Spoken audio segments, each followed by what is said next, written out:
All right, thank you everybody for tuning in for another AHAT Live. I want you to click like and subscribe. I'm sitting here with the one and only legendary Hall of Famer Joe Cortez. How you doing, sir? Yeah, rolling with the punches. You know how that goes. The older I get, I feel like making a comeback, like Tyson and Roy Jones. Get one of the championship legends belts or senior belts, and Yeah. create a new division. Why not? Right. Yeah, I see you. You looking good. You taking care of yourself. Everything good during this COVID situation? And man, if the right one will get you, the left one will. I heard that. Yeah, you got to keep moving and grooving, huh? That's it. All right. Slipping and sliding. Yeah, definitely. So I want to cover some of your boxing matches that you covered throughout your illustrious career. Before we talk about you as a referee, you started off as a boxer, and in the amateurs, you won 6 Golden Gloves, and you had an amateur record of like 43-2 or something like that, right? Correct. That's correct. Yeah, that's amazing. So why don't you tell us a little bit about the Golden Gloves back in those days? Well, it all started with a fighter by the name of Gaspar Indian Ortega. And Indian Ortega, he has a son that was a referee. He had moved to Las Vegas. He's my godson. His name is Mike Ortega. And Mike Ortega has been around boxing for a while as a referee, professional for the last 25 years, with over 50 championship fights on his belt. But his father, Gaspar Ortega, moved to New York in 1955 in Manhattan, where I lived, born and raised. And Gaspar Ortega, when he came into my neighborhood, I saw that he didn't belong there. He looked like an Indian, flat top, high cheekbones. He wasn't no Puerto Rican, and I don't know where he was from, but they looked like Indians, him and his brother. And I started talking to them. They moved right next door, next building, next to where I lived. But when I'm going to school, they're standing outside there real early. And they're kind of strange. You don't see nobody hanging around like that. So I say, hey, what are you guys doing there? They said, we're fighters. We're professional fighters, but in Spanish. Oh, no hablo de inglés. No, they didn't speak English. So then I started talking to them in Spanish. Before you know it, we became friends. When I came back from school, they told me where they were staying. I knocked on their door. They came out, and we spoke for a while. Next thing you know, they needed an interpreter to take them around to the gym. They didn't even know how to travel the subways in New York. So Mm. that's how I started meeting with them and started taking them around. So after school or before school, they you want to go running in the morning, 5 o'clock in the morning. I'd be out Central Park at the reservoir running with them. And before you know, my brother Mike got into it first. My brother started with the boys club. Then I joined the boys club when I was 15. And I already, getting to learn the sport. Before you know it, 1 year later, I won my first Golden Glove championship in Madison Square. Got a Wow. 112-pound novice. I was a skinny little tall. My brother was a featherweight. I was a flyweight. We won our first championship the first year of the Golden Gloves with 15,000 fans in Madison Square Garden. That was a great experience for us. Then I won the Spanish Golden Gloves that year as well in the open division. Then I came back the following year. I won the open Golden Glove bantamweight championship. My brother won the lightweight open championship that year. Then we won the Eastern Golden Glove championships. And it was great because winning the Eastern Golden Glove championships, you're fighting a champion. It's a champion of a tournament of champions. And that night, semifinals and finals, you had to fight twice in Madison Square Garden. And I ended up knocking both opponents. Probably the only referee, the only fighter people know I've heard of knocking out two guys the same night in Madison Square Garden. I tried to do some research before me. Uh-huh. It never happened after me because 61 was the last year they held our tournament. So I knew for a fact I'm the last guy to knock out two guys the same night in Madison Square Garden. But we're trying to Wow. research with some old timers and some records to see if anybody won two championships, two knockouts the same night in Madison Square Garden. And I was only a bantamweight. I was not the greatest puncher in the world, but I was a good boxer. Right. And I got lucky. I got lucky that night and stopped these champions. One was from Grand Rapids, uh, and the other guy I forgot their names, but they were good for Ralph Jackson and Clyde Tyler. Let's talk. Those Let's two talk guys. about that real quick. Like, why did you have to fight two of them in the same night? Like, what was that Because about? because the tournament was for 4 days, and it depends how many fighters you had in that tournament. Then when it came out to semifinals and finals, there were always two fights the same night. So you had to win a couple of fights in the morning, and uh, one day, then another fight the next day, then the last night, semifinals and finals. You have eliminated. It's all champions, so they break them all down. So you either fight 3 times, 4 times, 5 times. In my tournament, in my league, there was a lot of more bantamweights, so I had to end up fighting 3 times before the 3 consecutive days, and the last night, semifinals and finals. And my brother knocked out one guy that night and won a decision on the other. He beat Oswald Dobbins for the Eastern Golden Glove Championship lightweight division, and I beat Ralph Jackson and Clyde Tyler that night. And then from there, they sent us to Bear Mountain up in New York to train for a couple of weeks, and they flew us to Chicago to fight for the National Golden Glove Championships. And we're the first brothers to win the New York, the Eastern, and the Nationals. The same night, different weight classes, different dates. But at first, New York Open, you have to win that. You have to win the Eastern before you can reach the Nationals. My brother and I was able to accomplish that. And then I fought another year, came back another year. My trainer got into an accident. We didn't have a trainer for a year. And then we went with a substitute trainer for the championship fight. And my brother and I ended up losing in the finals, going 3 years in a row. But we were satisfied. We got 2 out of 3. Then I turned pro when I was 18. And my brother turned pro as well. My brother had more fights than I did. I only had 19. BoxRec got me for 10-1. Because some of the fights I had in Mexico were not recorded. And I was fighting a lot under Gaspar Ortega's main events. And I would try to look in the BoxRec to see if I can find my fights on there. I only found about 2 or 3 of them. But it was a total of 18-1 as a pro. And then after a while, I retired when I was 17-1. Wait, let's talk about something real quick before you go too far into the pros first. So when you were an amateur, you were saying that you guys would fight multiple fighters in the same night sometimes if you were in that type of tournament. Well only once. And we had a tournament the year that I fought in the amateurs. In 61, they had the Eastern Golden Glove Championships. That was the last tournament that they had multiple fights the same night. And so my brother Mike and I got to be in that tournament, and that was only that one time. All right, and then also, I remember seeing in one of your previous interviews that you were saying in the amateurs, like you guys didn't even wear headgear in those days. Right. No headgears, no shirts. It was like the pros. So do you think like these changes that have evolved, like no more multiple fights in the same day, amateurs wearing headgear, do you think these have been good changes to help preserve the... Yes, I think so, because see what happened was when I was fighting in that era, that's when just around the time that Benny Kid Perez got killed by Emil Griffith in 1961, at the same year that we fought the 2 fights. And then Dooku Kim got killed by Boom Boom Mancini. They cut from 15 rounds to 12 rounds, and that was in the I believe in the late 80s. So they started making some adjustments. They cut down 15 to 12 rounds, and I felt that well. Then they started putting the headgears on the amateur fighters for more, because these politicians were talking about banning boxing after Benny Kid Perez got killed by Emil Griffith. And so they started making these adjustments for the safety of boxing. And I said, if for the safety of fighters, I'm for it. But I turned pro before that rule was implemented. Okay. But I think it's a good thing, for the young kids. I hate to see fighters gonna get punched around.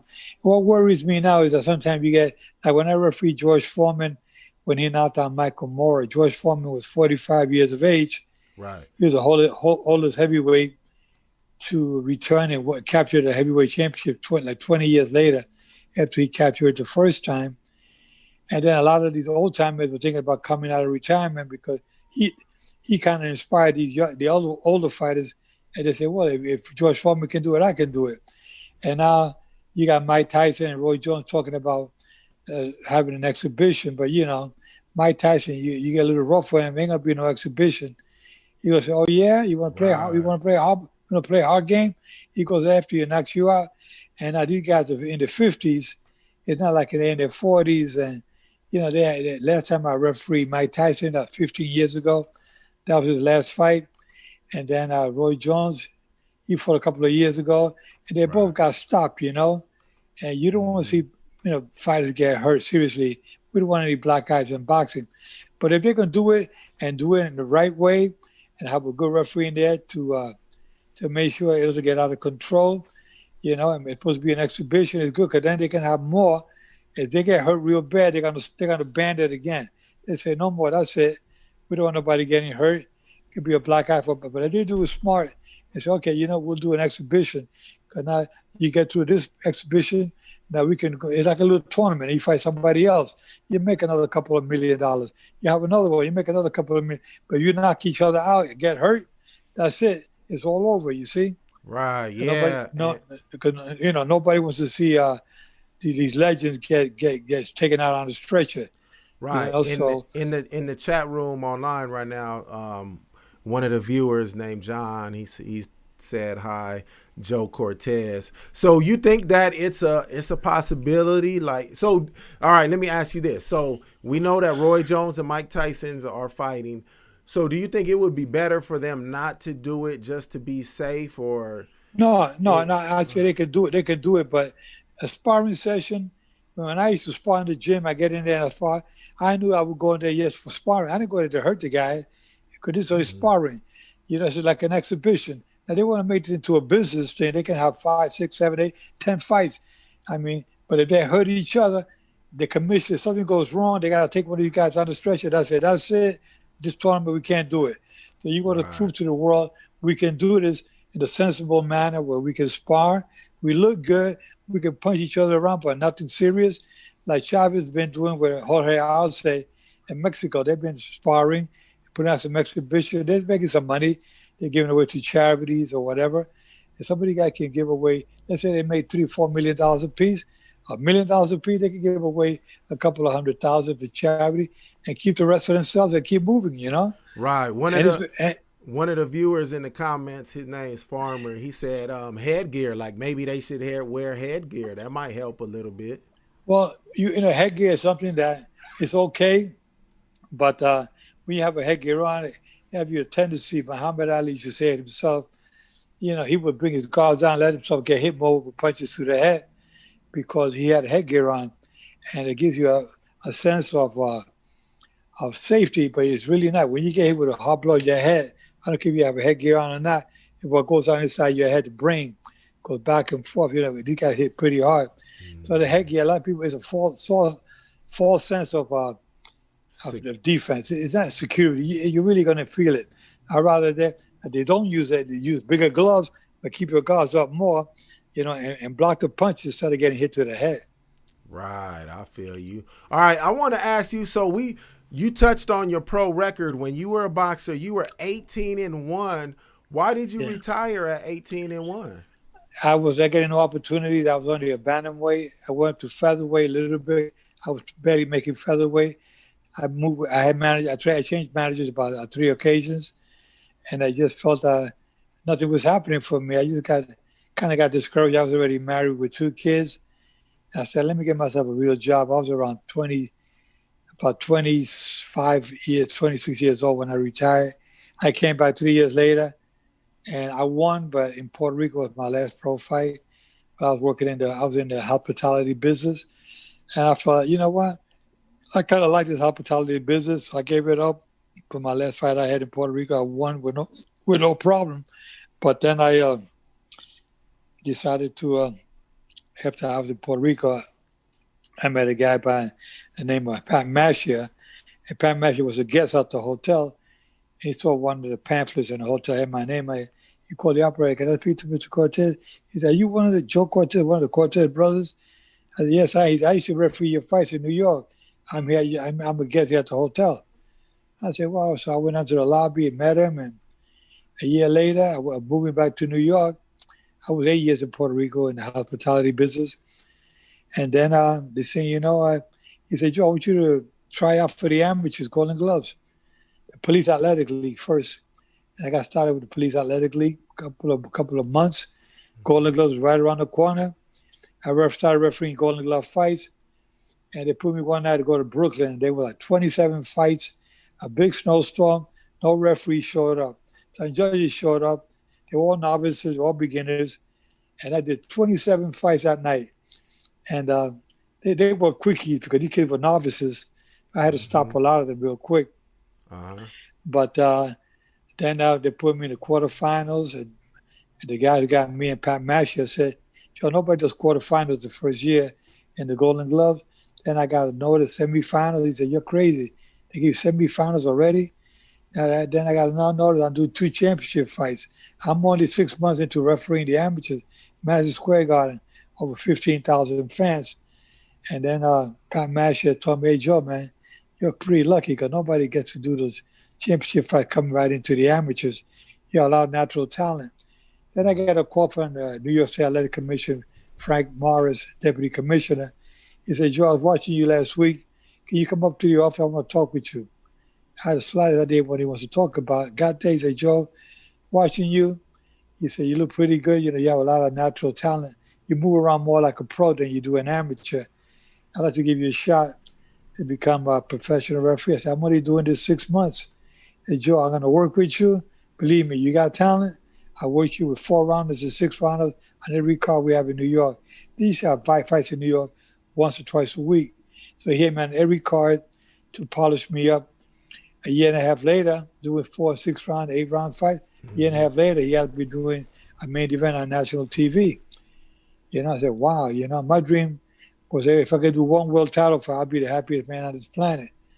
And 5 years into the game, I got called from Atlantic City to referee a world title fight. And my first world title fight in 1982, 5 years into the pros, was Aaron Pryor and Miguel Montilla. And Aaron Pryor, he was Aaron the Hawk Pryor. And doing him for my first world title fight, it was an honor for me. And then from there, they called me up to Canada, up to Vancouver, to referee Michael Spinks against a guy named Oscar Rivadeneiro from Brazil. And they asked me, Joe, how many fights you had to meet us? How many fights you have? I was kind of embarrassed to tell them I only had 1. I told them I have 3. That night was my second, but I told them I was 3. I was kind of embarrassed to say I only had 1 pro fight. Wait, championship fight. I got some comments they want to ask me, and they want me to ask you. So let me start with, let me see. I'm going to start with the mailman, his question. So he said, what's the one fight you really wanted to ref? So maybe it's one you did ref or maybe one you didn't. What was one that you really wanted to ref? Well, there's so many great fighters out there. Muhammad Ali was one fight I would have loved to have refereed, because I know he was one of the true legends in boxing. You kind of came in at the end of his career, huh? Yeah, I came at 77, and he lost to Leon Spinks 78, and he won the title. He recaptured the title 78. But right after that, he kind of retired, and I was just starting out in the pros. But that would have been one fight. I would have liked to referee him and Joe Frazier. That would have been. I fed Joe Frazier over my house here in Vegas, and I told him when he came into my house in my gym, he was one Sunday. He was talking. We went to a luncheon, some fundraiser they had here in Vegas, and I met him there. And I said, he was talking to me about his gym in Philadelphia. I said, you want to see a gym? I'll take you over my house, show you my gym. So they got in the limo. He was in a wheelchair. He had a little back surgery. He was with his son, Marvis Frazier. And Marvis Frazier, I had refereed Marvis Frazier against Mike Tyson. Marvis Frazier knocked him out. Mike Tyson knocked out Marvis Frazier in the first round, 30 seconds of the first round. I think my instructions were longer than the fight. But anyway, so they both came to my house, and he saw my gym, and he looked at me and said, oh my God, Joe, this is beautiful. I love this gym. That's it. I had the honor, at least him coming to my house with Joe Frazier. But that's one of the guys I would love to have referee him with Ali, or either one of them with anybody would have been great. Okay, another question from the comments. This is from Mailman also. He said, what's the one fight you wish you never reffed? Like, what was the one that you look back and like, man, I wish I could have avoided that? Well, yeah, I know everybody thinking about that Victor Ortiz and Floyd Mayweather. When Victor Ortiz headbutted Mike Tyson, headbutted Mayweather, and got about 2 points from him. He hugged him. He said, I'm sorry. He hugged him, kissed him one time. I'm sorry again. Hugged him and kissed him the second time. I said, all right, I took the point from him. I went to, all right, like this to the timekeeper. Called time in the timekeeper. Then he went again to touch gloves with Floyd Mayweather. Floyd Mayweather saw that I gave time in. He said, hell no. He hit him with a left and a right and knocked him out. And I remember Larry Merchant said it best. He said it was a legal sucker punch. That's why I can say, well, it was not a fair punch. It was a fair punch. Time was in. You tell the fighters to keep your guards up at all times. Right. And Victor Ortiz kept, every time I see him, he said, Joe, man, I apologize that night. Come on, forget about it, brother. Oh, yeah. He said, my trainers told me to headbutt Mayweather. He said, I got rid of all those guys. I never dealt with those guys again. He said, they got me in trouble that night. It was not your fault, Joe. It was my own fault. They told me to use our dirty tactic. Because, he was trying to stop the momentum of Floyd Mayweather ready. You can see he going ready to knock him out. You hit him with some hard punches. So when you look back at that fight, do you feel that you made all the correct calls? No, I could have done something a little different. I could have kept him apart further. I could have got right in between him, hadn't touched glove. I could have done little things a little different, Oh, so you're talking about right before he knocked him out, you could have stayed in the middle between I could have stayed a little longer in the middle, had touching myself. But I try to keep the fight going quick, Right, keep the momentum. Because it's already like a minute or so, and Mayweather was already had him. Now I say I'm going to break it up. If I take too long, I break the momentum. It takes away the referees want to be the decision maker there, And I try to come out. I try to get them there quick, and by making that quick call, I think that's why Ortiz went in there real quick, also to apologize. Mayweather, bang, bang. And I said, whoa. I said, man, it surprised the hell out of me, but it was a legal sucker punch. Right. It was a legal sucker punch, right? That's what you said, legal? Yeah, because that's what Larry Merchant said. And, if you look at the fight, you say, if you tell a fight, hey, look at your shoe's untied, you look down, I clock you, man, it's legal, but it's a sucker punch. You know what I mean? Right. You can't disqualify. You got to tell the guy, keep your guards up at all time. And if the guy gets into your head and does something stupid to you, that's what you want. He made a mistake, bang, bang, you go after him. Mm-hmm. If Ortiz was your fighter after that, what would you have told him? I would tell him, listen, you know what? I said, why the hell do you have to go headbutt Mayweather for? You were doing okay. You could have weathered the storm. You could have held him instead of heading your head. You could have grabbed him, held him, and try to rough him up inside, but not using the head. That's not your style. You're always a clean fighter. You don't have to do that. We could go places without using those dirty tactics, Mm-hmm. But with that knockout didn't help him any, Right. It tarnished his record. And people will always remember that fight, and he'll feel like crap because he'll say, I did something stupid I should have not done. I listened to my trainer to tell me to go ahead, but Mayweather intentionally. And I lowered my guard. He said it was my fault. I wasn't thinking. That's what he would say, And it would have been better if he would have fought it the way he normally fights. I think he would have ended up better. Yeah, I agree. So let's talk about Mayweather because you've reffed about 4 of his fights, right? Yes. You did him versus Ortiz. You did him versus Hatton. And what other ones have you done? Oh, man, I don't remember the other ones, but I know I did about 4 of his fights. Okay. I never had any problems with Floyd. Floyd Mayweather's always been a clean fighter. They used to always say that he come up with his elbow. They said, you can block yourself as long as you don't come forward with it. If you go forward with it, that's illegal. But if you block yourself like this and you're running into it, and he's just blocking himself, Right. That's not illegal. If when you go forward, that's when it's illegal.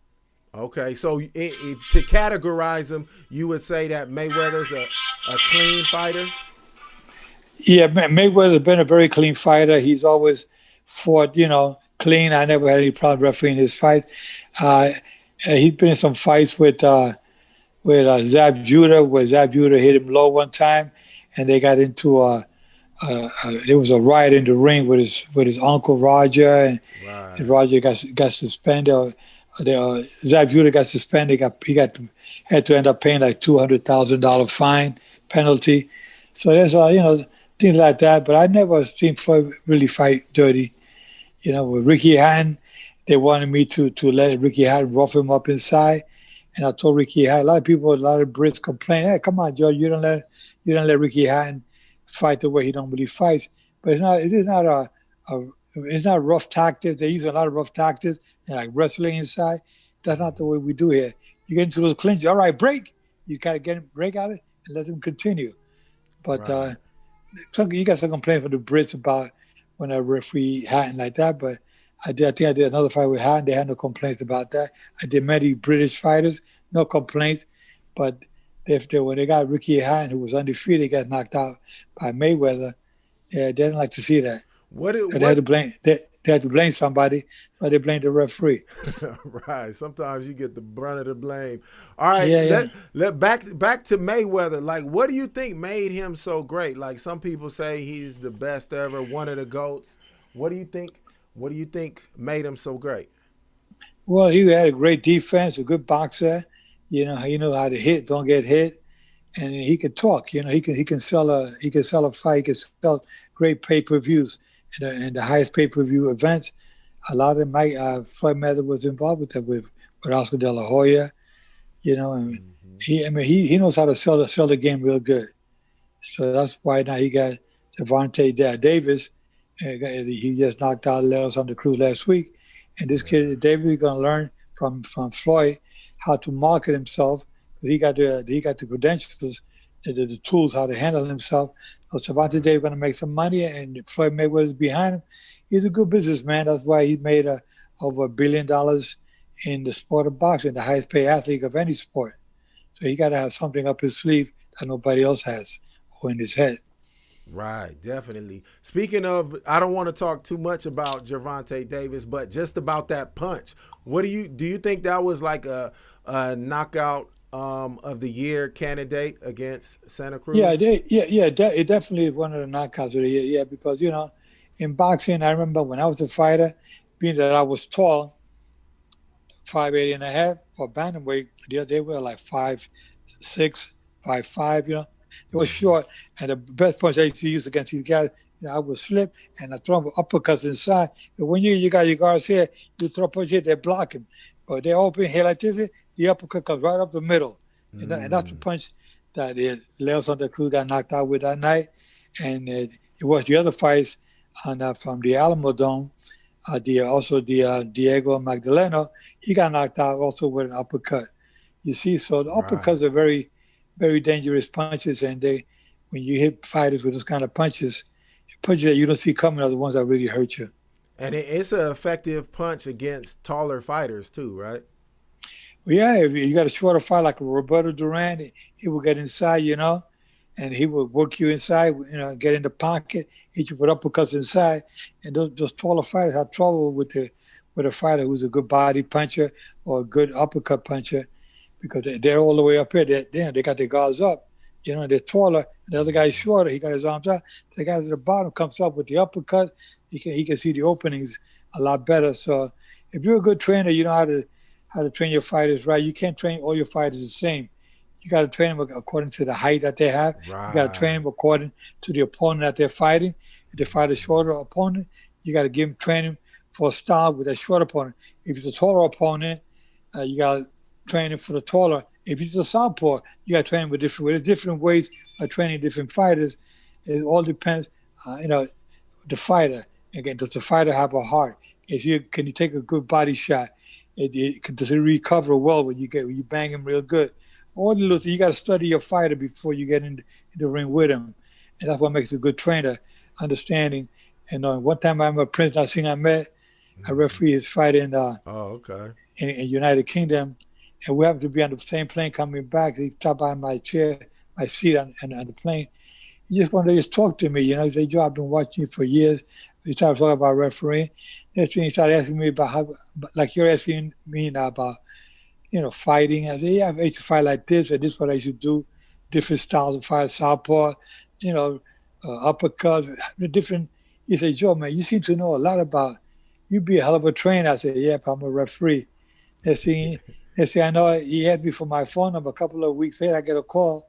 Him asking me from Great Britain. They, Joe, I've been thinking a lot about you, man. He says, and I was thinking, he said, will you consider training me? I said, man, I can't do that. I just started refereeing. I'm only refereeing 10 years. And if I start training fighters, I'm going to cut my career short as a referee. I kind of like what I'm doing. He said, you could try for a while. I said, no, I appreciate, the opportunity, but I can't become a trainer. But I could be a good trainer because I know I can go to a gym and watch a guy spar for 1 or 2 rounds. I can tell you the mistakes he's making. And so some trainers come up to me, Joe, what do you think? What do you see? I said, well, now that you ask, I can tell you. He's throwing the right hand, but every time he throws the right hand, the right foot goes up a little bit, and he's off balance. He's not connecting with all the power he should be connecting with. Or he's not bending down enough. If he bends down to slip a punch, he should come up with uppercut from there, and he's not. He comes back up, then he throws an arm punch. There's no power behind it. The little tricks of the game, how to maneuver your fighter, how you hold him, how you spin him, and there's so many different techniques you use in boxing. Right. Some of these old champions say, Joe, you're an old school trainer. You know your stuff. I was taught old school, I wasn't a gym rat. Some guys, they're gym rats. They go around the gym, they're sitting around, they watch. Next thing you know, they start training these young kids. They themselves never fought, and they're training fighters, Yeah. And you need somebody who's had some experience in the ring, knows what it feels like. You get hit with a body shot, you know what it feels like when you're fighting getting hit with some body shot. If you get buzzed a little bit, I got buzzed one time in the gym for training. Never been knocked down my whole career, but I got buzzed one time.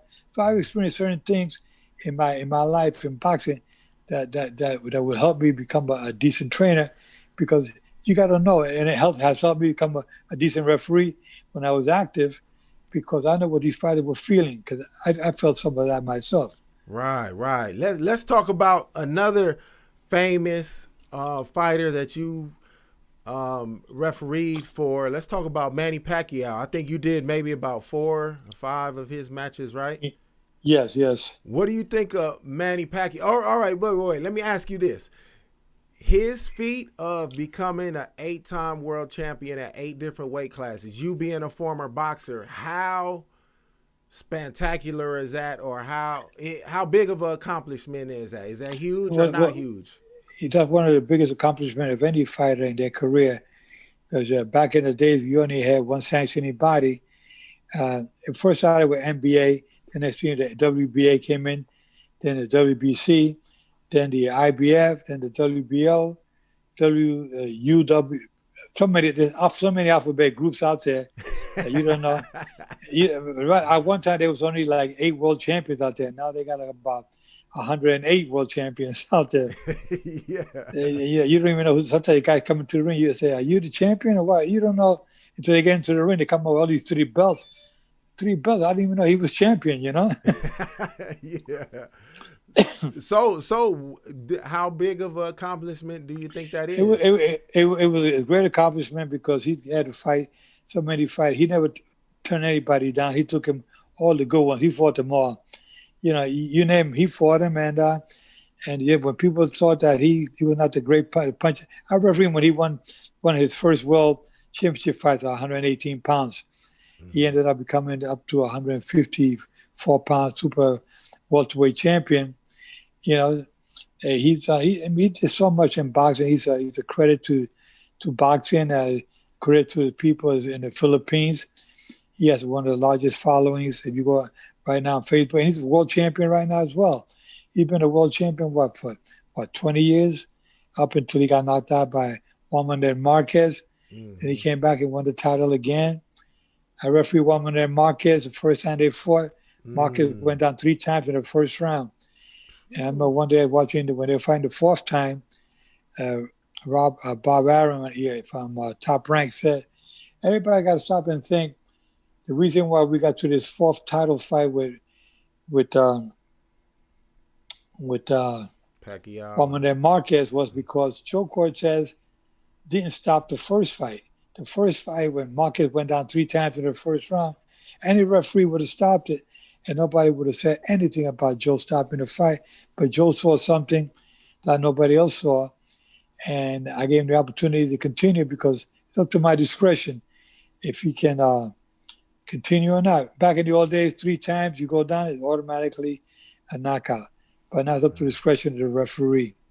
We changed it because what did you see in that first round that made you not stop it? When he went down the 3rd time, Pacquiao hit him one more time. He had like one glove on the canvas, hit him like one more time, grazed him a little bit.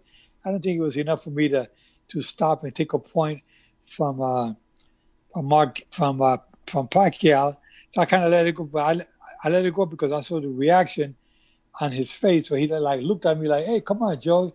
He hit me. I got one glove on the canvas. When I saw that, I said, "You know what? This guy is still sharp." His first round, they were flash knockdowns.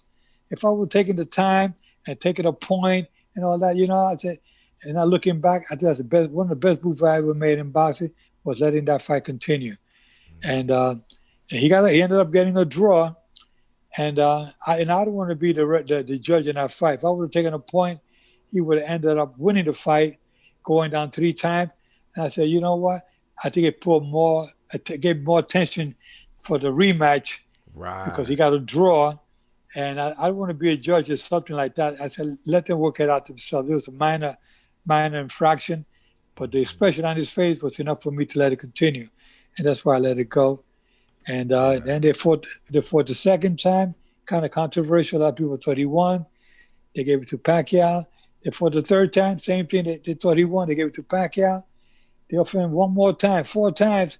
Man, he had bingo. Hit it with the right hand, knocked out Pacquiao, knocked him out cold. He was out there stretched out cold. Kenny Bailey didn't even bother to count. And so, the guy made a couple of $100 million because of a decision that I decided to make to keep it going. You like, where's my piece, huh, Manny? Yeah. They said we buy you a Diet Coke, Joe. All right, let's keep it on Manny Pacquiao real quick, and let's bring Floyd into this because this is kind of like an ongoing debate on my channel. I always like to ask my guests, and you're somebody, you refereed both of them, and you're a former boxer, and from the referee aspect, you know all the rules. Who do you think had the better career, Manny Pacquiao or Floyd Mayweather, and why? Well, I would have to go with Manny Pacquiao winning all those championships in different 8-weight divisions: bantamweight, super bantamweight, featherweight, super featherweight, super junior lightweight, junior welterweight, super welterweight. I mean, he won so many titles, but Floyd Mayweather was undefeated. He didn't win many weight classes, but he won a good 4 or 5 weight classes. Right, I think it was 5. Yeah, probably 5, and he's been one of the better ones. I mean, he never got beaten, and Manny Pacquiao has gotten beaten several times, 3 or 4 times. So, you got to balance it out. You got to look, okay, this guy accomplished a lot, and he's still active as a fighter, Manny Pacquiao. He's still a welterweight champion of the world as we speak right now. When he fought 2 years ago against Keith Thurman, a year and a half ago, I said, well, I think he's fighting one of the better guys out there. I don't know if he has a chance, but you never know. Surprised the hell out of me how he put Keith Thurman down in the first round. Mm-hmm. And it so happened, I happened to go to the gym that day. They told me, Joe, come on over. He's been asking for you. I said, really? He said, yeah. What was his name? The kid, Bones Adams. He was former lightweight champion. He said, Joe, come on over. You never come over to the gym. Aren't you, Manny, going to be there? He asked me one day will you be around one day? So I came over. When I went over, when I was sitting there, he came into the gym, and he came right up to me. This was a couple of days before he's going to fight Keith Thurman. Mm-hmm. He said, how you doing, Joe? He came over, hugged me, and everybody looking like, I said, hey, how you been? Nice to see you. He said, so how you feel for the fight? He said, I feel good. I said, I see you like to move around a lot. the trick punches and the game with your style, you know it all. But I tell you that right hand, that hook, and moving, stepping, can pivot in real quick, throwing the right hand hook. Those are good punches that you used to use before. You haven't used it in a while. Well, that first round, that's a move that he used. He put Keith Thurman down. I said, what? You know? Yeah. And he won a decision. It was a close fight, but I was very impressed. I said, wow, here he is now at 40 years of age and got to beat one of the best Keith Thurman out there, you know? Yeah. And now I understand that what's his name? It's the kid that had the accident, car accident. Earl Spence. Errol Spence, he's calling out Pacquiao. You know, I think that Errol Spence should be careful because, you know, coming out of the accident like that, he should fight a tune-up fight, a couple of tune-up fights before he gets in there against Manny Pacquiao. It's a good money paycheck for him, but if I was in to play safe, I would get a couple of tune-up fights.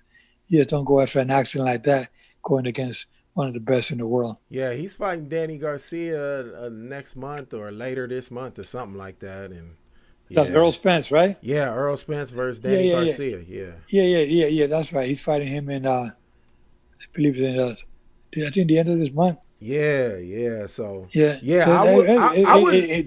That's a tough opponent to fight too for a comeback.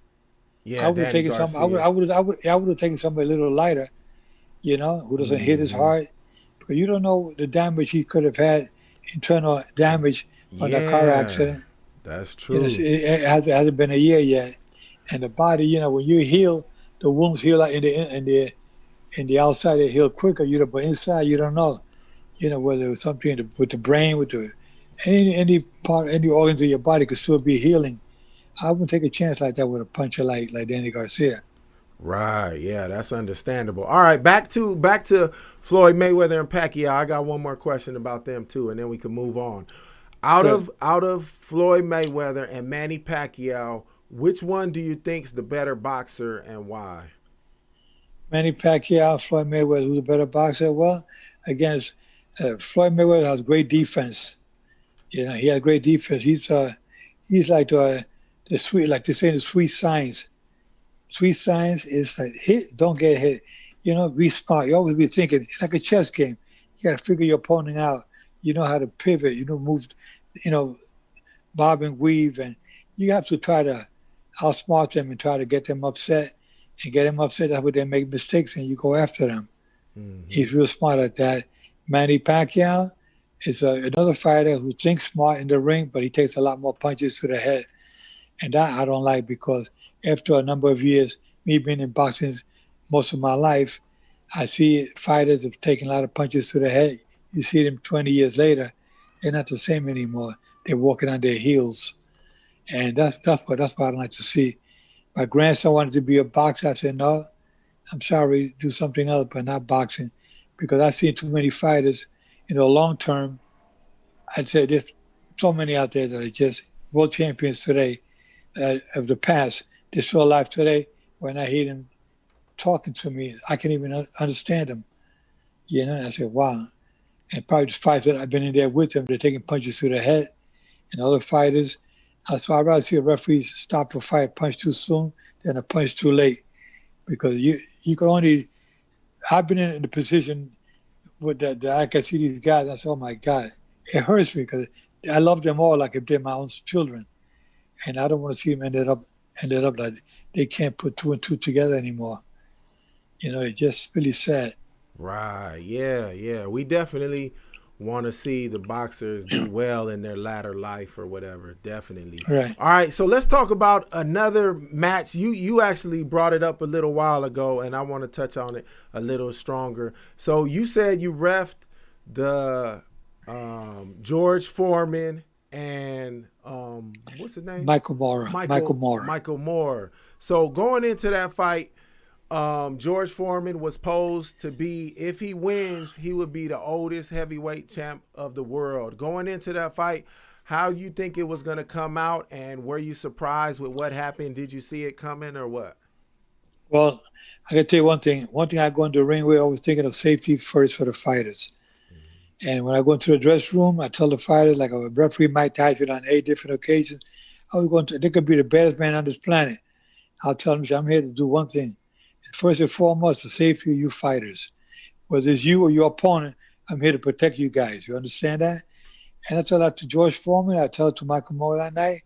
I'm here to protect you guys. I'm going to let you fight your fight. But if I see something I don't like, then I'm going to take action. So you show me what you got, especially if you're getting hurt. Now, George Foreman was getting beat every round, but he wasn't getting battered all over the ring. He was just losing. You know, he was giving Morris some good shots, but I know that Foreman was an older guy, 45, and Michael Moore was still like in his mid-20s or late 20s. And I said to myself, you know, George Foreman, I'm watching him close, because here we are now into the ninth round. I said, man, oh man, he's losing just about every round here. Because I used to be a scoring official before. They had two judges and the referee was the third judge.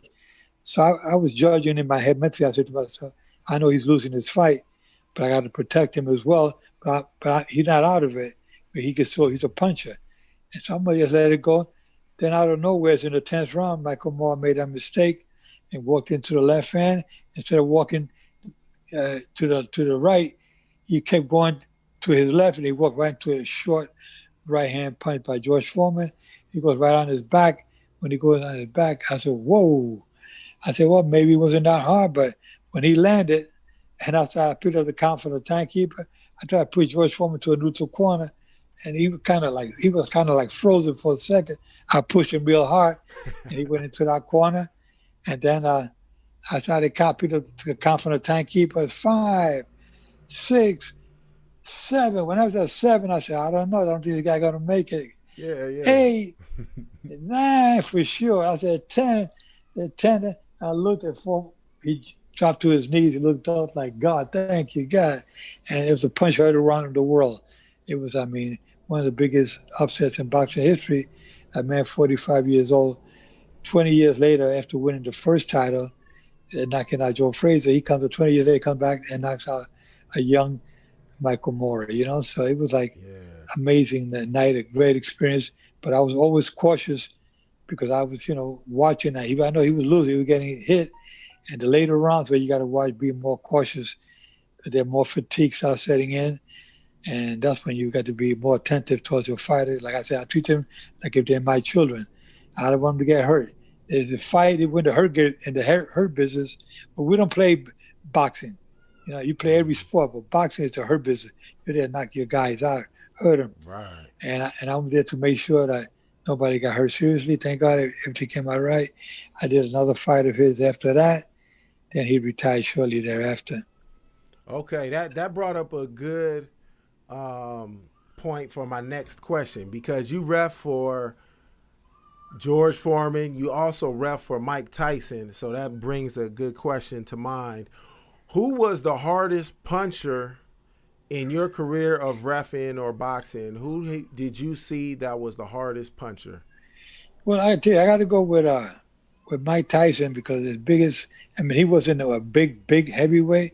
He was a 210, 215 pounder, but he was short. He had heavy legs, short arm, good puncher. But what he had going for him was he had the speed.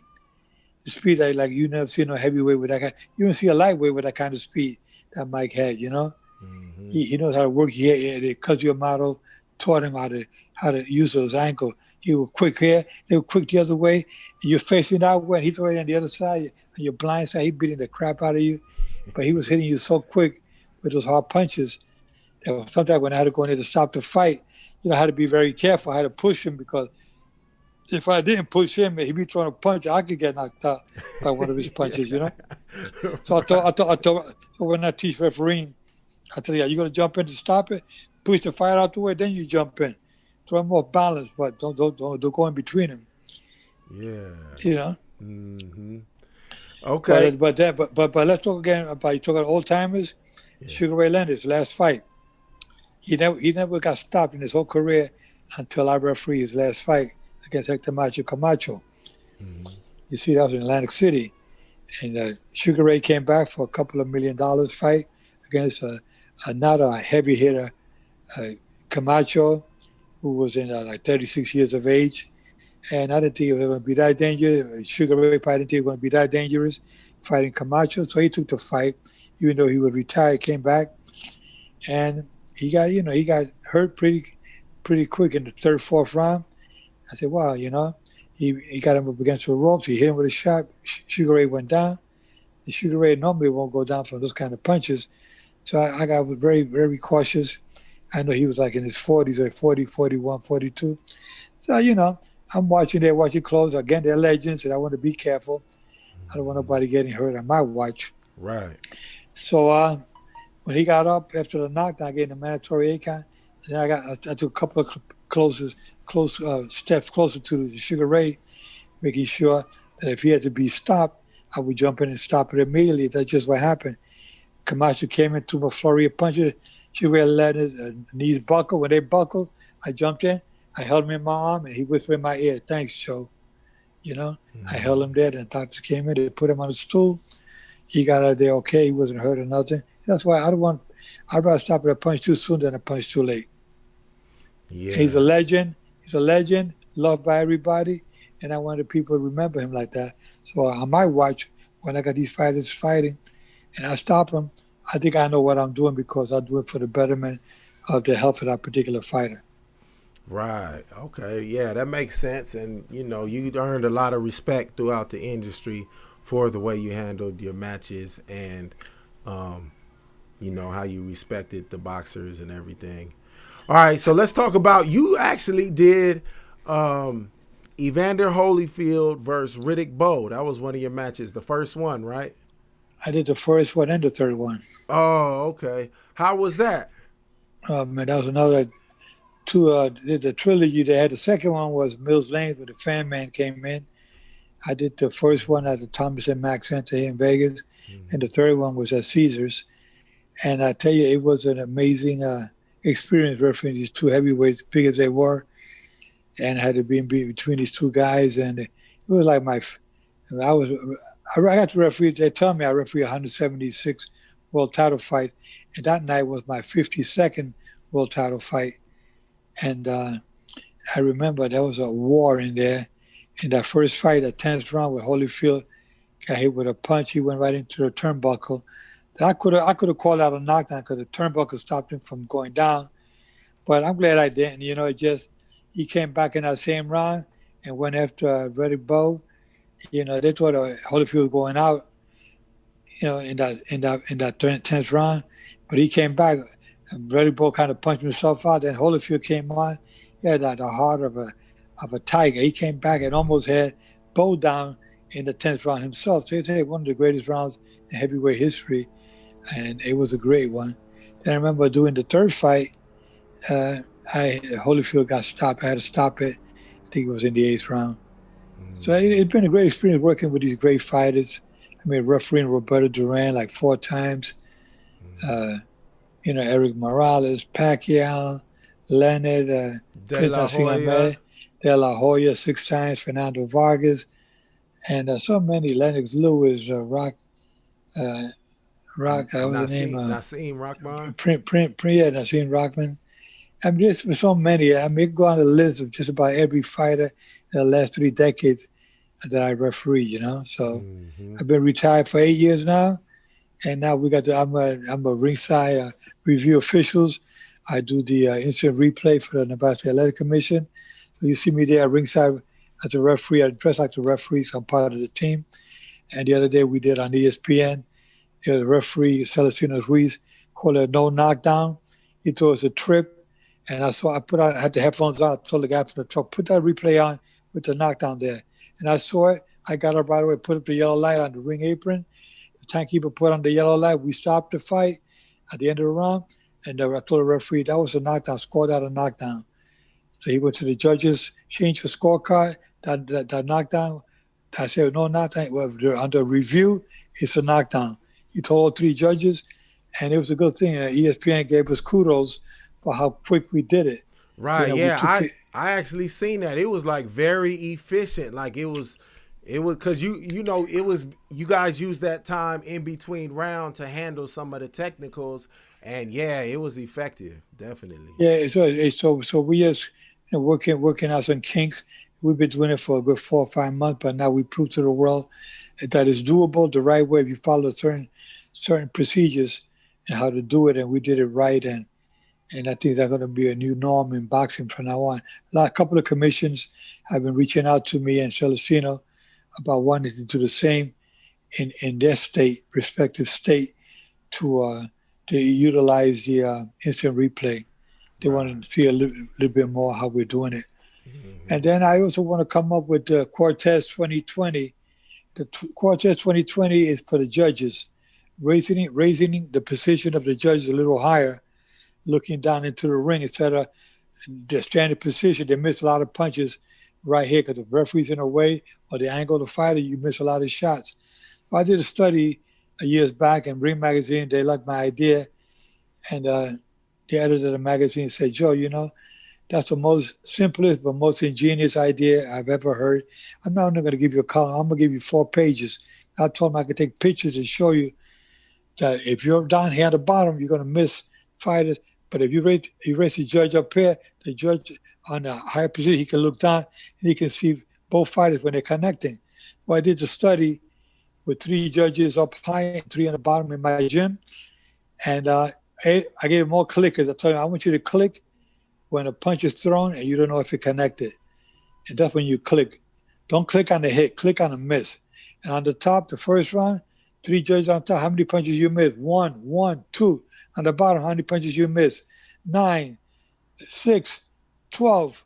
And then you on the top, come down, you on the bottom, go up. We did 4 rounds. I was in the ring refereeing with 2 fighters in there. Mm-hmm. Every round was 4 rounds. It was the same. The most they missed on the top was 2. On the bottom, it's from 9 to 19. I said, you know what? If I'm going to lose a fight, let me lose with the judges on top. They can see everything. So how high is on the top? Because I know from ring apron. From ring apron, I say my eyeball 6 feet eyeball from ring apron. That's enough so you can see there. Okay. Yeah. You see? Now if you're gonna say, but the chair they're gonna be sitting at, I said that's gonna be no problem. The fans are not gonna complain because they're gonna be acrylic, like a frame, like a high chair, acrylic. They sit on it and the people can see through the chair. There's not gonna be no interference. And the fighters are not in the same place. The fighters are constantly moving anyway. Right. So it'd be acrylic. No, it's gonna be no interference. And you know what? You're gonna see. I said we're gonna start with 4 rounds, 6 rounds first, and do the study. Now we can do it now with the pandemic. There's no audience. Now it's a good time to practice it. And they're gonna say, okay, the Cortez 2020 works. I created the idea, and you see 2020. That's why I call it Cortez 2020. I guarantee you, once it's implemented, they're gonna say, here we are. We got the instant replay, and now just comes up with the revolutionizing positioning of the judges. We're going to make boxing better. I'm always thinking. Right. That's a good thing, and that's a great idea. All right, everybody out there watching, make sure you hit like and subscribe to the channel. All right, I have a question from the comments from Quarter Barbie 62. They want to know who are your top 5 boxers or fighters of all time? Your top 5. Okay, well, let's go with Sugar Ray Robinson, whom everybody respects and loves as the master of all boxers of all time. Sugar Ray Robinson from New York, from Harlem. He was a great boxer. He could be backing up and hit you with a hook and knock you out. He had all the skills. He was good world champ. Okay. So we're going to have to come back to it.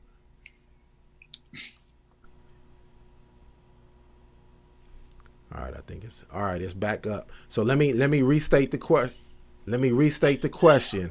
So I have a comment in the chat. It's from Quarter Barbie 62, They say, well, who is your top 5 boxers or fighters of all time? Okay, let's go start. I'll go back with Sugar Ray Robinson, who was a welterweight and middleweight champion of the world. He has a great fight with Jake LaMotta, Colin Basilio, and so many other great fighters. But Sugar Ray Robinson was the master of all. Everybody copied Sugar Ray Robinson's style, like Ali, Leonard. They watch Sugar Ray Robinson was the best. Then you got to go. You got to say Muhammad Ali was a great one as well. Okay. Anyway, you got to go with Duran. Why Muhammad Ali? What did he do that was so great? Well, he was a showman. He had the speed. He had the speed that no heavyweight had out there up until Mike Tyson came along. but he had good speed. He had good defense, good offense. You know, he really gave the people their money's worth. I think when Muhammad Ali fought, people always say, "Well, that's one of," and he built himself to say, "I'm the greatest. I'm the greatest." You know, and people got to like that. And but not only was he saying it, but he was living up to it, and he fought them all. You know, he didn't back off anybody. So he's one of the great ones out there. I got to go with him with Roberto Duran, who was a great lightweight and welterweight, super welterweight and middleweight champion. I refereed him in a lot of those fights, especially when he beat Iran Boxley for the middleweight championship. Okay. I refereed him against William Joppy. I refereed him against Vinny Pazienza. He had a lot of scholars. I didn't do him against Leonard, and I didn't do him against Hagler, but he was one of the great ones out there. Hands of Stones. Right. You got to go with Julio Cesar Chavez. It's another one. He was another great one from Mexico. He proved the world that he was one of the best knockout artists, good boxer, good defense. He was a good one out there. Mm-hmm. You got to go with Felix Trinidad from Puerto Rico, another one. Mm-hmm. If I don't mention him, they'll say, Joey, you know, he was one of the great ones. He was. Yeah. But they got men. I can go on and on with this. So listen, many grew up. Sugar Ray Leonard. Sugar Ray Leonard is in that group too. And so is Pacquiao, you know. What about? And so is Mayweather. Yeah. I think there's so many great ones. You just can't say 5 anymore. You got to multiply that. You got to multiply and say who's the best top 10. Right. You mentioned Tito Trinidad, and he was one of my favorites too. What was so good about Tito in your eyes? You know, I only got to referee him once against Camacho, and that was back in the mid 90s here in Las Vegas. I mean, he had this good styles. He can punch. He had good movement.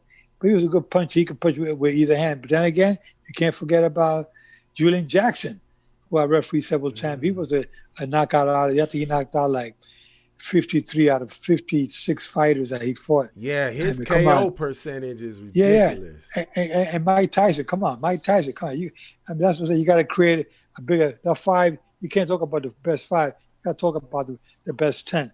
Because there's been so many great ones out there. And it's not fair to leave any of those guys out. Yeah, they're all definitely. All right, I have another question for the chat. So I think they're talking about, they're not talking about the boxers. It's about the judging. So they're probably talking about Teofimo Lopez. Yeah. And what's his name? Yeah, the Matrix. Lomachenko. So they're asking Brandon Parker and Clips. Yeah, they're talking about the judging. Like the judging was so dramatic. Like a lot of people seen it as a close fight. What are your opinion on those judges? Okay, again, I think I told you this before the show. I'm an active official with the Nevada State Athletic Commission. Yeah. And those are my colleagues. I work with them. Oh, so you and I know it's going to be hard for me to say, but I know they're going to talk about Judy Letterman. We only give him Lomachenko 1 round. And there are 2 of the other judges, they were okay with giving him 3 or 4. But, you know, that's what I'm saying. Changing the position of the judges, I guarantee you, all those controversial rounds and fights will end, guarantee. Until that happens, you're going to continue to get, you can't score what you don't see. And if you're on one side of the ring, there's punches that are being thrown, you don't see them, you can't score them. Right. They're trying to blame the referees. Not the referees, man. You can't score what you don't see. So that's why I say when they implement my ruling, the Cortez 2020, you're going to see everything going to change. They're going to say, man, before I kick the bucket, before I'm out of this world, they're going to change that. And if they don't change it, they're going to be in for many years of controversial decisions. They got to change them. It's going to work, I guarantee you. Because the judges are good. Judy Letterman will have to be one of the better judges. And so L.A. Bird, they went out, they were saying that they're finished. They're not finished. Raise the position where they should be. I guarantee you, you're going to see a lot better. Okay, there's another question from the chat. I'm not sure if you could answer this one because of your current status, but it's about a current boxer, and they just want to know, what do you think of Canelo? Like, how great is Canelo, or good is he? Canelo is a decent fighter. He brings a lot of talent to boxing. He has only that 1 loss to Mayweather. He's still young. He's going to be a legend in boxing if he's not already. because he does bring a lot to boxing. That's what the fans want to see. Good competition, a fighter who's not looking for no soft spot in the ring. He's there to, if he gets hurt, he's going to continue. I mean, he's going to be a legend. Pretty soon they'll be talking him as one of the top 10 in the history in the next couple of years if he keeps on going the way he's going. Yeah, definitely. I agree with you on that. We talked about this earlier. I wasn't sure if I was going to get to it, but I want to talk about it. So before we started the interview, me and you were talking, and we started talking about all these belts. So you got like the championship belt, and you got like franchise belts. And so what is your take on all these belts? Because as fans, like, we get confused. We don't know which belt is more valuable, and we're not too familiar with the sanctioning bodies. So just what's your idea on belts and these belt organizations? Well, you know, if you look at boxing now, it's like a business. Everybody's trying to create more champions. In a way, in a sense, it's good for the fighters because they become champions of the world, where normally they wouldn't if they only had one sanctioning body. But that means that everybody will fight less. There will be less championship fights on TV, and the officials will be working as much. So it's a business. It has the pros and cons. You know, the thing is, sometimes you see a fighter come. I've been in the ring, and I thought it was just be a regular fight. I see a guy come in with his entourage. They're walking around with 4 or 5 belts on. I thought I didn't even know the guy was the champion. You know. I thought it was going to be just a regular 10-round fight, you know. Yeah. And they got a junior lightweight champion, and they got a silver champion belt. They got a senior championship belt. Now they're coming up with the senior citizen championship belts. Yeah. Oh my God, they created. You say what? You know, it started with the NBA was the first one back in the 40s and 50s. National Boxing Association. Then all of a sudden, the WBA from South America came out with the first sanctioning body. Then you had a WBC, who was one of the most respected, the Green Belt. They came out. And then next thing you know, the IBF came out, International Boxing Federation.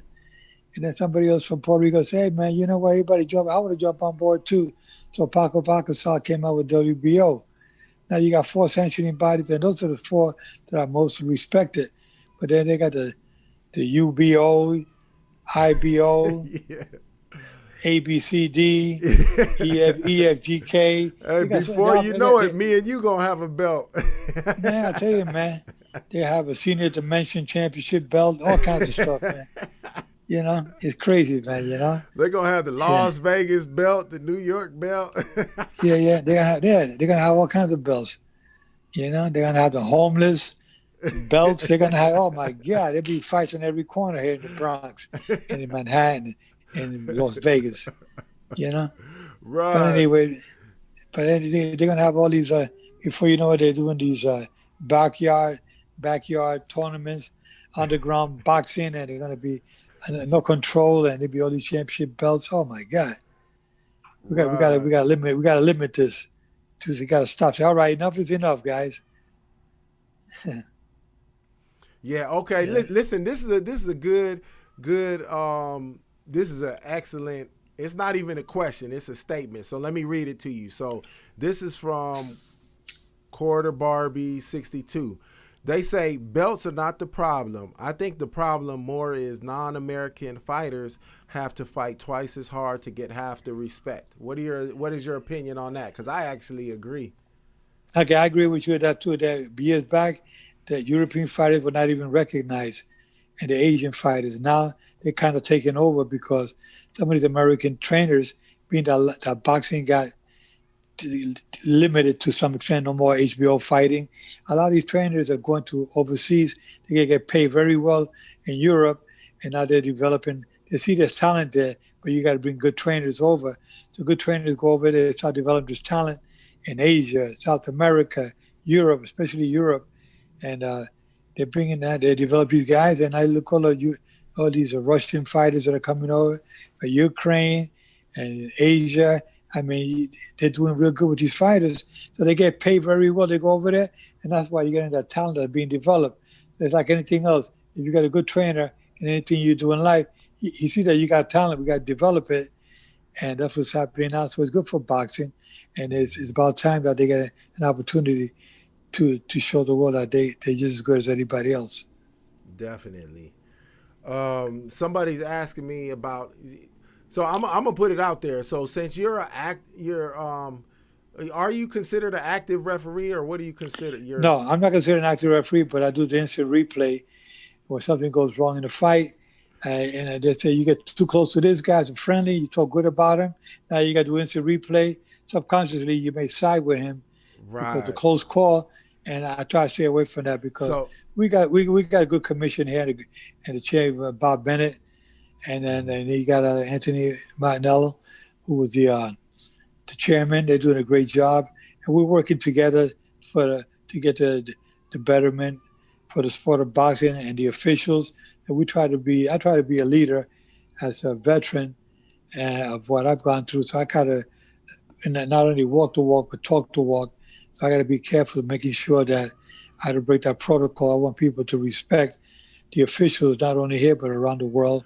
And I'm I'm a mouthpiece for all these guys. Right. So I'm glad you said that because, some of the comments, they're asking me about current boxers, and we kind of want to avoid talking about current boxers because you might have to do an instant replay on them, and we don't want it to seem like you're showing any favoritism. So I just wanted to tell the viewers that let's talk about the process it takes to become a referee, because I'm not aware of that. So what's the process? Is it like a school or what is it? Well, yeah, I was like a school. I did an on-the-job training myself when I started out with Larry Hazard back in '77 in New York, New Jersey. Larry Hazard and I were buddies. He's a commissioner there, been commissioner for over 30 years.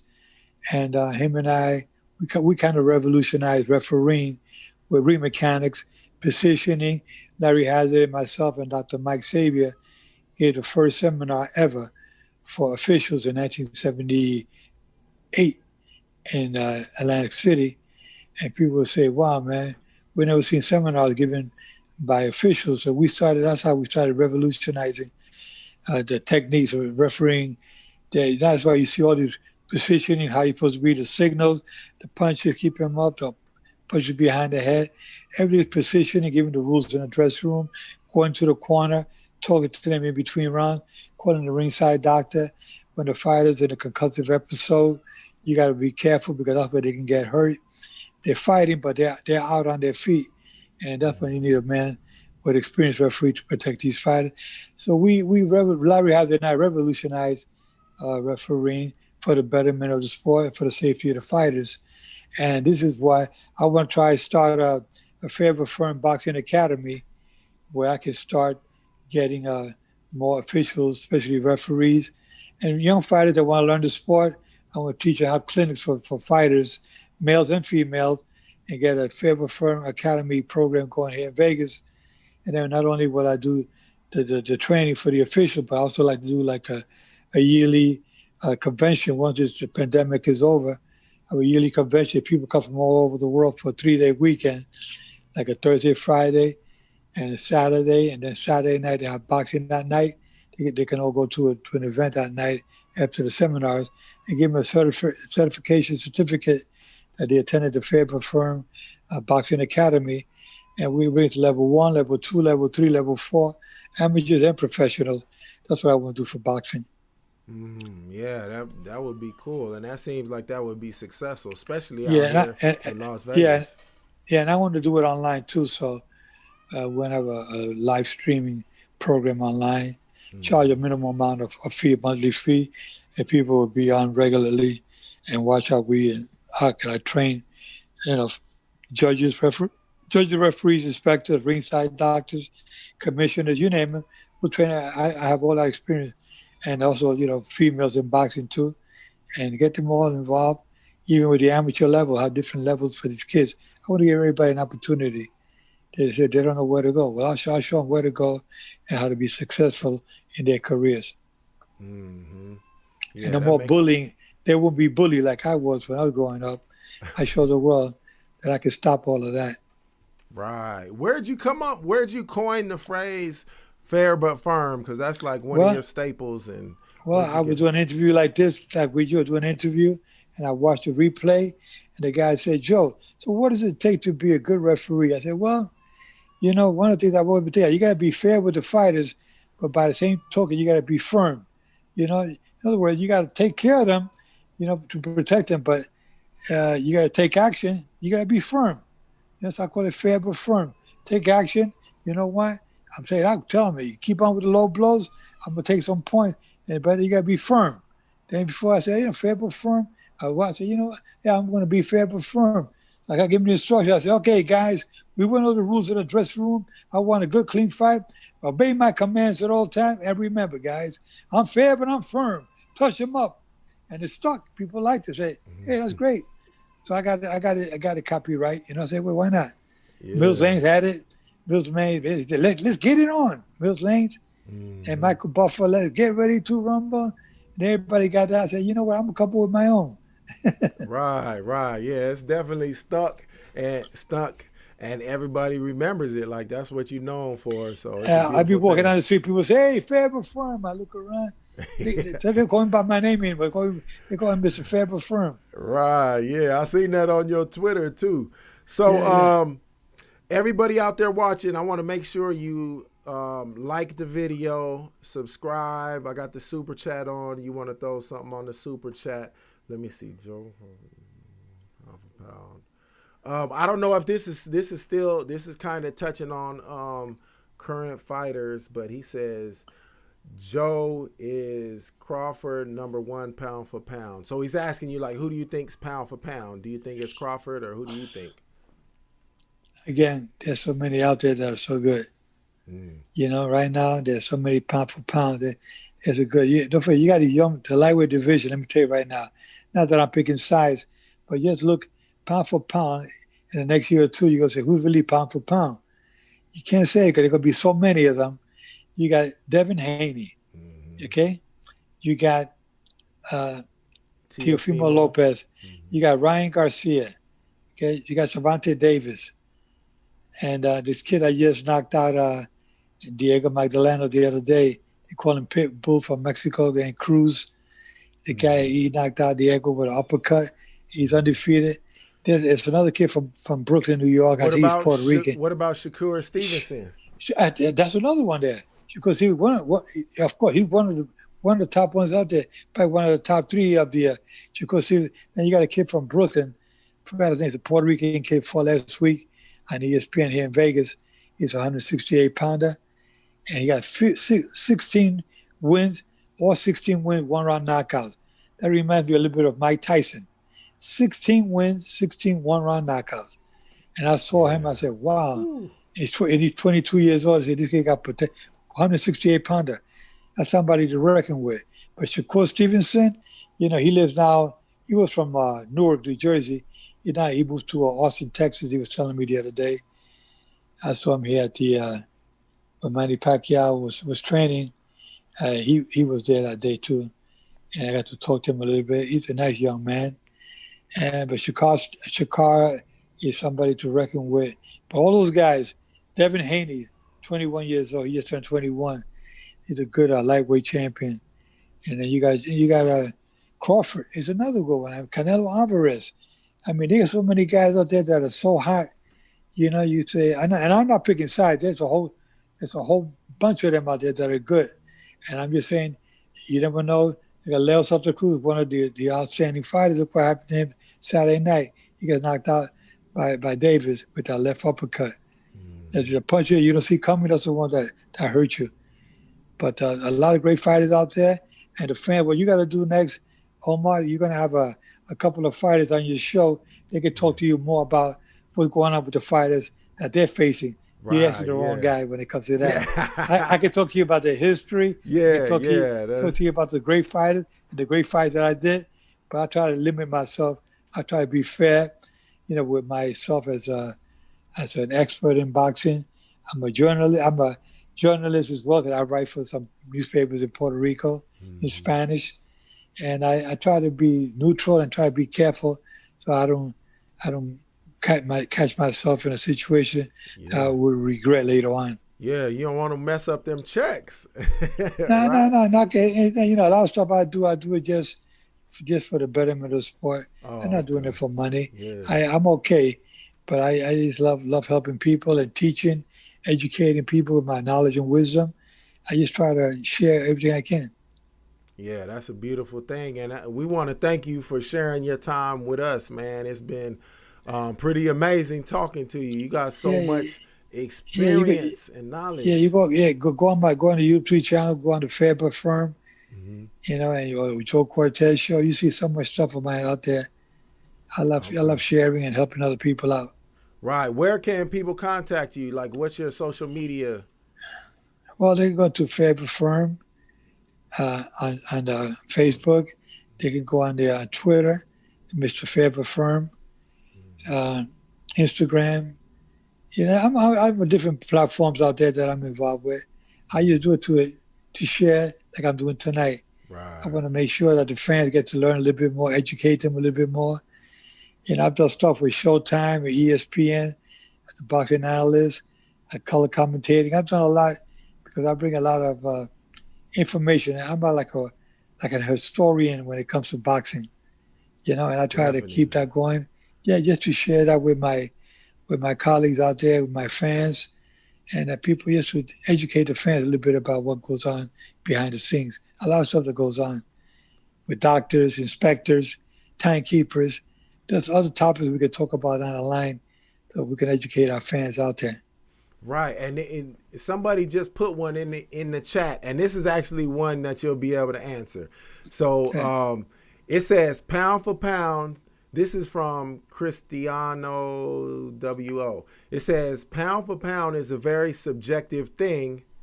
Right. What criteria does Joe look for in pound for pound fighters? So if you were grading pound for pound, what would you look for? What would you base it off of? I base it off on offense, defense, cleaner blows, ring generalship. All of the four criteria I look at to see what this fighter has, you know. So if he has ring generalship, he's a good boxer, moves around, he's a good puncher, he has good defense. I mean, that's what you look for. You know, you want to look at, and you got age, younger fighters.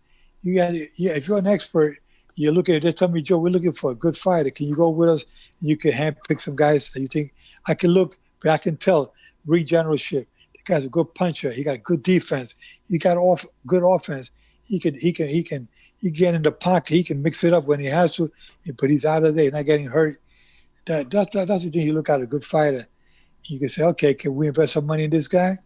Yeah, you're willing to invest a couple of million in a good fighter. We can get him out there, but we got to get the right one. You want to pick a palooka, invest a lot of money in a fighter, then you find out the guy didn't have a heart to begin with. You know, he didn't have the heart. You get hit with a shot. Now he changed his style. You say, wait, this guy, that's not what we wanted. He looked good on offense and all, getting offense, but when he got getting hit with some punches, he got dropped. Do you still have the heart of a champion? Does he get up? Or is he looking for a soft spot in the ring so he can go down? Or is he looking, ready to quit? You know, when he get hit with some hard punches, and that's when you can tell. That's when you can tell if a guy is really that good or not. Okay, excellent answer. All right, we got a couple more questions from the chat that you can answer. It's not gonna put you in no predicament. So But this one is by John Kane. It said, "Who was the most exciting fighter that you ever refereed or seen?" the most referee I've ever seen, The most exciting fighter you ever refed. the The most most exciting exciting. well, I tell you, the referee Mike Tyson on 9 times, 8 times was exciting. The referee Roberto Duran was great, and doing these interviews like this is great. But there's been Roberto Duran has been one of the most exciting. Julio Cesar Chavez, I refereed with 136,000 fans, and Mexico's the largest crowd in boxing history. I had the honor of refereeing that fight against Greg Haugen, and I got to referee Chavez at the Alamo Dome against Benno Whitaker. It was a draw, controversial draw. A lot of people thought that Whitaker won. And there's been so many great ones. I mean, but refereeing Mike Tyson was also an honor. I did him against when he knocked out Larry Holmes. And when Mm, Muhammad Ali went into the corner to tell Mike Tyson something, I saw Mike Tyson a couple of years later. I said, Mike, what did Muhammad Ali tell you in your ear when he came over when you fought Larry Holmes? I refereed the fight in Washington, D.C. He said, Joe, he told me, kick his ass. That's classic right there. Classic. Yeah. All right, another question from John Kane. He said, which fighter had like the loudest crowd, so the biggest followers out of all the fighters? Julio Chavez, when I climbed into that ring at Stadium Azteca, 136,000 fans, when he came into that ring, I had to cover my ears because I was ready in the ring. But when he's coming in, Hogan was ready in there. When he came out, I covered my ears, 136,000 fans, the largest crowd I ever had cheering for Julio. Couldn't believe it, man. It was just really crazy. Okay, here's another question from Christian NWO. All right, was there ever a fighter where you got starstruck, like whether reffing or meeting? No. No, I can't say that. I was always a calm, easygoing guy. I mean, meeting Muhammad Ali for the first time in Puerto Rico. I met him in Puerto Rico, and then I met him again several times. I always looked at Muhammad Ali as a hell of a guy because he was a showman. He had a lot of charisma about him. He was good around the kids. That's what I like most about him. He was good with kids. And so was Mike Tyson. Mike Tyson loved to be with kids. Mike said, Joe, I love kids because I can trust them. The ones out there I can't trust is the adults. That's why sometimes I don't get good vibes with them. But he loves kids. Oh, that's a beautiful thing. All right, if you go ahead. I spent some time with Mike Tyson in China, and we were 3 days together. And they brought him out there as a celebrity guest. I was refereeing the 3 Asian Pacific Championship fights, and Mike Tyson was just loving with these kids coming to the ring. They danced around him. He was in there. He was in another world with these kids. He loves kids. Mm-hmm. Okay, another question from the chat. I got a lot of questions in here. Let me see. All right, what was... first of all, Woodside Park, they want to give you a shout out from London. And then Carl Lauren, he says, what are the best fights you reffed? Just like name the 3 or 5 that's the best fights you reffed. Roberto Duran against Iran Boxley was one. Classic right there. Yeah. Mike Tyson against Larry Holmes. Yeah. Vander Holyfield, Riddick Bowe. Yeah, that was a clash. Julio Cesar Chavez, Oscar De La Hoya. That was the passing of the torch. Yeah. Oscar De La Hoya versus Fernando Vargas. Manny Pacquiao versus Juan Manuel Lopez, the first one. Man, I can go on and on, man. 176 World Championship fights, and I would say a good third of those fights was probably the greatest fights I ever refereed.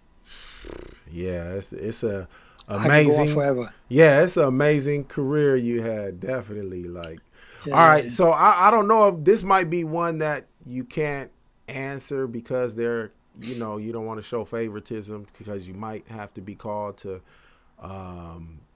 replay. Yeah, do the replay on some current fights, but they're asking. Who's the fighter? It's Tyson Fury and Wilder. Yeah, well, Tyson Fury Wilder. Tyson Fury showed the world that he has a heart of a lion, and I don't know what happened in the last fight with Wilder. He was not the same as he was in the previous fights. And that's what they're asking about. They're asking about his excuses, like. Yeah, well, I don't know what excuses he has. I've heard about something that somebody mixes water. I mean, when you lose it, you get stopped. You come up with all kinds of stories. I don't know what people. Sometimes they say something. He say, "I didn't say that." He said, "I read something today on the on one of the websites that says, yeah, he spiked the water." He said, "I spiked Mark Brilliant's water when he fired me." Yeah. So I don't know. Mark Brilliant's a nice young man, Olympic champion, a young 6-time Golden Glove champion for New York, a nice gentleman. He brought a lot of class to boxing. Was a WBA welterweight champion, and yeah, he's a nice man. Tyson Fury is a good fighter. He showed the world that he got the heart, the style, the speed, the experience. And Wilder, he's got a hell of a puncher. He was knocking everybody out. So I'd like to see that rematch again and see what happens. Right, yeah, I look forward to seeing that fight as well. All right, somebody from the chat, Woodside Park, they said, what's your prediction for the presidential election? I think Biden is up slightly. Well, you know what? I try to stay away from politics. All I can say is I'm an American, I'm a veteran, and I like to see unity in the world, not only the United States, but in the world. And I think that we got to learn to accept. When I was in the military, I tried to take orders from my commander. Whether I like it or not, you got to fall in line with the commander, the orders of your commander in chief. So you have to, respect them. And you can say, you know what? If I'm going to be against my president, whoever it is, whether it's Republican or Democrat, I don't want to. If I'm not going to be happy, I'm going to have the next 4 years very unhappy. If he gets reelected again, it'll be another 4 years. Just think for yourself and be intelligent enough to say, you know what, the other party won, but you know what, I got to fall in line with them, because like a soldier, you have to. Like an American, you have to fall in with your commander-in-chief, which is your president. In the military, the police, wherever you are, in your office, you got your boss. Whether you like him or not, you got to fall in check, because you're going to be not a happy camper when you go to work every day.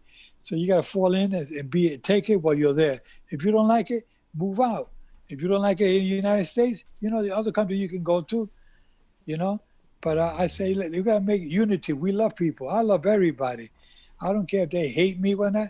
I still have the attitude that I know a lot of fans don't like me, but that's okay. I love them anyway, because that's my nature. I'm out to help people out. I'm always caring for people. And I saw something yesterday where somebody's tombstone got all tagged up for something about the president, and I call that person. I know the niece of that person, and aunt in that cemetery. I said, hey, send me the address. I'll take care of that for you. I got it cleaned up, because she was all upset. I saw something online, and that's how I am. I don't know the family, but I'm about helping people. I'm about unity, helping people out, and making people feel good. Because this is a small world, and what's going on with this pandemic? Hey, come on, we don't need more of this nonsense on top of the pandemic. We got to worry about your children. They go to school. They can't go to school. They can't go to the playground. They can't. We live in a tough time as it is. Don't make it worse for yourself. Let's try to be unity, harmony amongst all of us. We can all go forward. Yeah, I agree with you. Wise words right there. All right, I got another question from the chat. It's from Woodside Park again. They say, Joe, what's your opinion on the rise of bare knuckle boxing? Have you seen any of it? I've seen some of it. I just don't. I'm always thinking of safety, and I don't want to see somebody get hurt bad, especially when you don't have an official there and a doctor not there and an ambulance not there. All these things we have at the fight, and we got all these things in place because we try to minimize injuries from a fighter. You get hit with a punch, we got to rush him out of there. We can do it. If you get hit with bare knuckle, the chances are if he gets knocked out, you got nobody with medical experience there, no ambulance or nothing to rush him to the hospital. I'm not in favor of it. Right. Yeah. And there was actually a like upstart league out here in Las Vegas that they were doing a couple of events. They called it bare knuckle, but they still had like minor pads on their hands. Yeah, minor pads, and they have ambulance there. They have ringside doctors there. Right. Because that was under the supervision of the Nevada State Athletic Commission. But we had people in place for that. It didn't last long. Yeah. But they were doing at the. It was on the Rio, Strip. I thought. At the Rio. It was at the Rio. Hotel. Oh, okay. Yeah. Yeah. Yeah, but we had that was by supervised by sanctioned by the Nevada State Athletic Commission. But we had doctors there. We had ambulances there. Every event has to have at least 2 ambulances there, and so we made sure that was in place. But I never attended one of those. Right. I actually attended one of them, and it was cool, but it was different. Like you'd have to watch a few of them to Yeah, adjust from boxing to yeah, yeah. this. It's just like MMA. They wear the gloves, small gloves, Right. but we have good doctors, they have good referees, and ambulance, every other medical, paramedics. We have everything there in place. It's a great sport, but you got to watch it real close. Yeah, definitely. All right. I want to thank you for your time. That's enough of this interview for all the people out there watching. We appreciate you for tuning in. Make sure you like and subscribe to the channel, like this video, show us some love. You got any shout outs you want to do, Joe? I just want to say, that everybody out there, be careful with the pandemic. Use safety precautions, keep distance. Keep throwing that jet, keep everybody away. Don't get them too close to you. Yeah. But you got to be very careful these days, and think of your family, your friends, your loved ones, and for those that have passed because of the pandemic, we have to offer our condolences to all of them. And that's why I'm saying what's going on now with the presidential, the elections, all that, try to even things out, and because we're going through some most difficult times of our lives right now, and we don't need rioting, people tearing down your building, burning up your community, burning down your drugstores, grocery stores. Before you know it, there's no place for you to get any food or clothing because everybody's taking everything. We can't live that way. We're not animals. We can't live that way. We got to live in a sensible manner and try to keep everybody in harmony, show everybody love and attention. Even for those that you don't know, give a helping hand. It doesn't hurt. Right. Thanks, man. Some people online, they saying, Cristiano, they said they would love to watch a fight with you or something like that. We might have to do that one day. We'll stream live and we'll watch a fight live with the fans or something. We're going to talk about it in a second. But thanks everybody for tuning in. Make sure you like and subscribe. I'm going to go ahead and stop the stream. Stay